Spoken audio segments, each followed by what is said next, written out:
النعمة الباقية على أعدائهم وغاصب حقوقهم إلى يوم القيامة.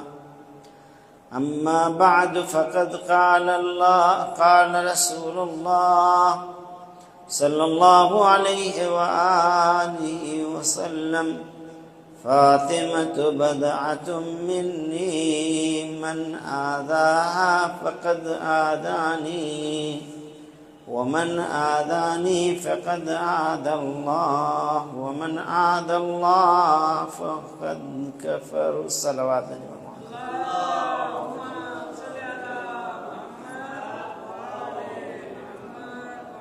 حضرات سامعین کرام، زائرین حضرات، آپ صاحب فضل و شرف ہیں کہ اس دربار عالیہ میں جسے کریم اہل بیت نے یہ شرف دیا، آپ یہاں پر حاضر ہیں مجلس عزا، اور یہ فرش عزا، بڑی اس کی عظمت، بڑی اس کی فضیلت ہے. کبھی کبھی بات آتی ہے کہ اس فرش عزا کو ہم اتنا اونچا کر دیتے ہیں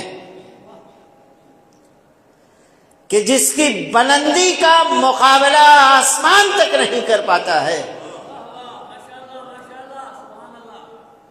اب اگر اتنا عالی مقام ہے یہ فرش عزا، تو ہمیں یہاں آنے کا بھی تھوڑا سا خود کو تھوڑا بڑا بنا کے آنا پڑے گا، تب تو بلندی ملے گی. اور پھر بہرحال اس فرش عزا کے آداب ہیں. اگر یہ فرش عزا پر آنا ہمارے لیے عبادت ہے، یہاں بیٹھ کے کچھ سننا عبادت ہے، تو عبادت کے لیے آپ کسی بھی عبادت کو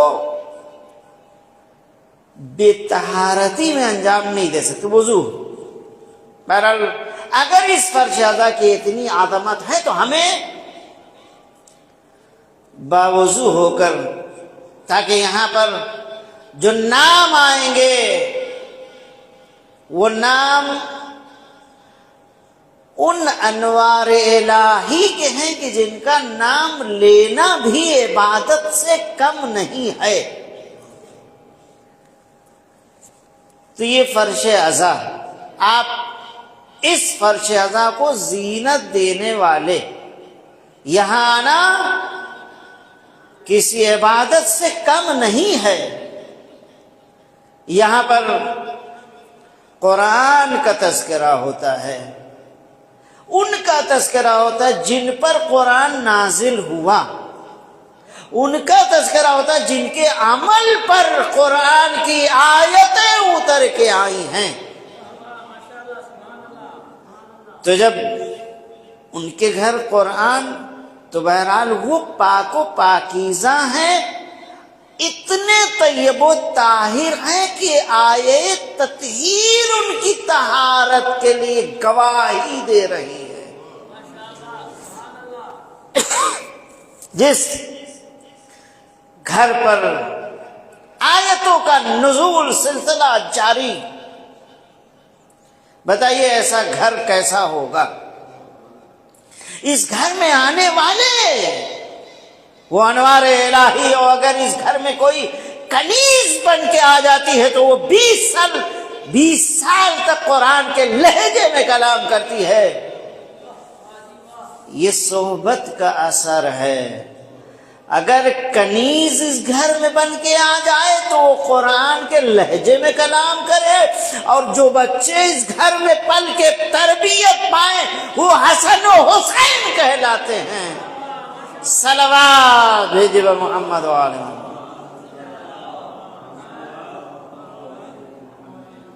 سرور کائنات حضرت ختمی مرتبت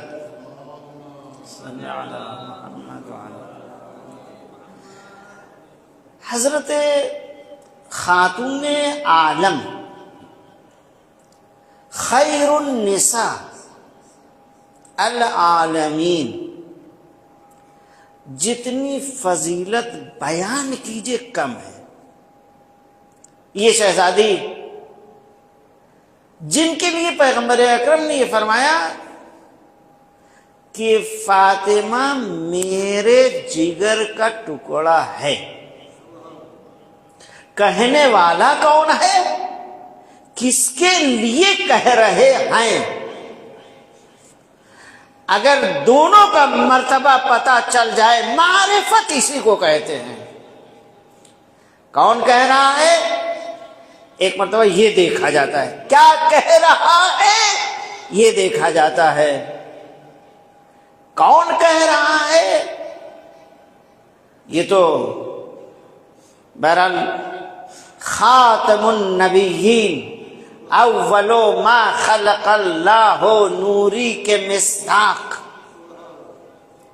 لولاک لما خلقت الافلاک۔ بتائیے اتنی عالی شخصیت، خود حضور سرور کائنات پر فرما رہے ہیں کہ یہ کائنات میرے صدقے میں خلق ہوئی، اور خدا کہہ رہا ہے اے میرے نبی اگر تمہیں خلق کرنا نہ ہوتا تو میں کائنات کو خلق نہ کرتا۔ جس کے صدقے میں یہ کائنات خلق ہوئی ہو اسے نبی اکرم محمد مصطفیٰ کہتے ہیں۔ اور کس کے لیے کہہ رہے ہیں؟ اپنی بیٹی فاطمہ زہرا کے لیے۔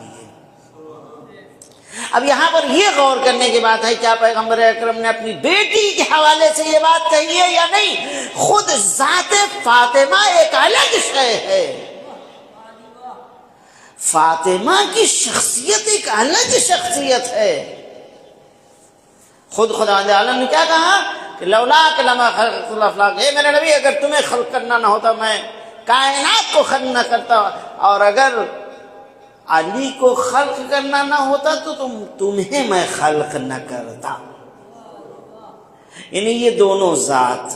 پھر خدا آگے کیا کہہ رہا ہے کہ اگر مجھے فاطمہ کو خلق نہ کرنا ہوتا میں تم دونوں کو بھی خلق نہ کرتا۔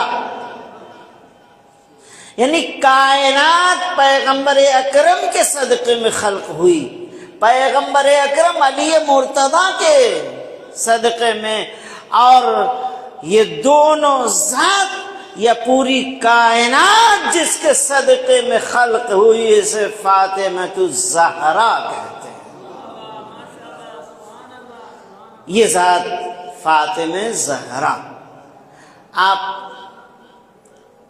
فرض کیجیے میں جتنا اونچا اتنی ہی اونچائی تک میری فکر اور سوچ ہوگی، میری فکر جتنی ہوگی میں ویسے ہی سوچوں گا۔ اب کسی عالی چیز کو سوچنے کے لیے اتنی اونچائی پہ جانا پڑے گا، عظمت والی چیزوں کو سوچنے کے لیے اتنا عظیم ہونا پڑے گا، لیکن خدا نے بنایا ہی نہیں۔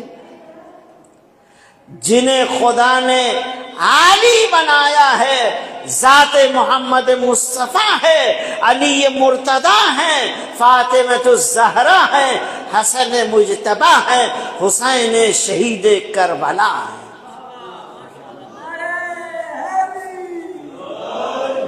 ہم اپنے کو اتنا اونچا بنائیں، ہم کیسے پیغمبر اکرم کو سمجھ میں آئیں گے؟ اگر نبی کو ہم اپنے جیسا سمجھیں گے تو ہم اپنے جیسا سمجھیں گے، انہیں اتنی اوپر کہاں لے کے جائیں گے؟ جنہیں پیغمبر نہ سمجھ میں آئے تو پھر معراج بھی نہیں سمجھے گا۔ معراج کیا ہے اسے سمجھ ہی نہیں آئے گا، کیونکہ اپنے جیسا سمجھ رہا ہے۔ اور پھر اشکال اعتراض، یہ نبی کیسے ہو سکتا ہے اتنی اونچائی تک جا سکے؟ ہم اپنے جیسا سمجھ رہے ہیں، ہمارے جیسا نہیں ہے، وہ تو نور ہے، نور۔ ہم اپنی اسپیڈ یہ سمجھتے ہیں کہ بس دوڑ کے بھائی 1 کلومیٹر ہم تھوڑی دیر میں چلیں گے، لیکن جو دنیا کی مسافتوں کو طے کر لے 7 آسمانوں تک اور پھر سدرۃ المنتہا